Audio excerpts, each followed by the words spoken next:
Hello and welcome to Muscles Unlimited, a resource for bodybuilding and physical fitness related information. Today I'm going to talk about recovery and active rest protocol. Something that people don't discuss very often in terms of recovery and the different levels of recovery that there are in terms of describing what recovery is. Usually it's expressed as kind of a blanket term. Recovery. What is recovery? Well, there's different kinds of recovery. We have to consider not only the recovery of the individual muscles when it comes to, resistance training, but also nervous system recovery, systemic recovery, and equally as important, and something that's not really considered, is connective tissue recovery. Joints, cartilage, ligaments, tendons, and so forth.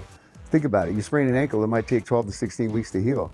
You work biceps, 4, 5, 6, maybe 7 days later, you're ready to train them again. Why is that? Because the blood supply is so rich to those areas, of course, the recovery is going to be a lot faster.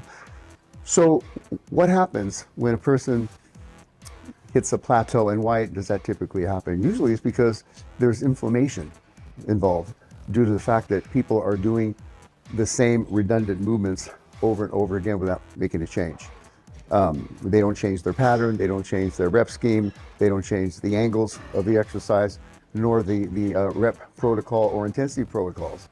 So the way that I've designed my plan, or from my opinion, is I believe in like an active rest protocol. In other words, to say, for example, on each individual muscle group, I have a workout A and a workout B. Workout A, let's say it's heavy day. Let's say, just for the sake of example, it's a heavy back day, for instance. Well, in that case, I would tend to focus on more higher grade movements that are more, how could I say, involved in more of a burst, more of an explosive movement. I might implement some, kind of heavy overload ballistic movements that are not only going to tear muscle tissue, but literally shear it.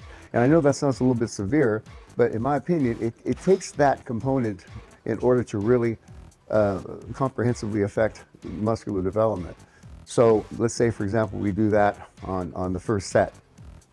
Then we might do, something like heavy chin, something that's really kind of, like I say, more of a demanding movement than versus a cable movement, for instance, and really get in there and work those deep muscle fibers. Now on the workout B, light day, I might be implement more lower grade movements, maybe some kind of a pulley.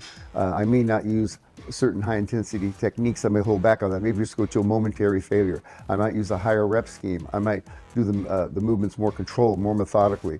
And what happens in essence? Well, in my opinion, and it's something that is rarely discussed, is by doing that, it kind of offsets a lot of the inflammation, wear and tear, and stress on the connective tissue. Even though it's not perfect, but it makes a huge difference in a person's joint and connective tissue recovery to help them. So let's say they train each muscle group twice a week. 2 weeks later, they do heavy day again. Now they're going to be fresh and strong and be able to perform more optimally. And there's a lot to be said about repetitive trauma. I had an aunt that worked at Safeway for 27 years, never lifted a heavy thing, but after all that time, she had to retire early because she got carpal tunnel in both hands. Why? From lifting anything heavy? No, just from repetitive trauma, from doing the same thing over and over and over. And that's why you see a lot of people in the gym, they've been training for, what time is it? They barely started. Do you even lift? And all of a sudden, they're already complaining about shoulder pain. I'm like, really? Why is that?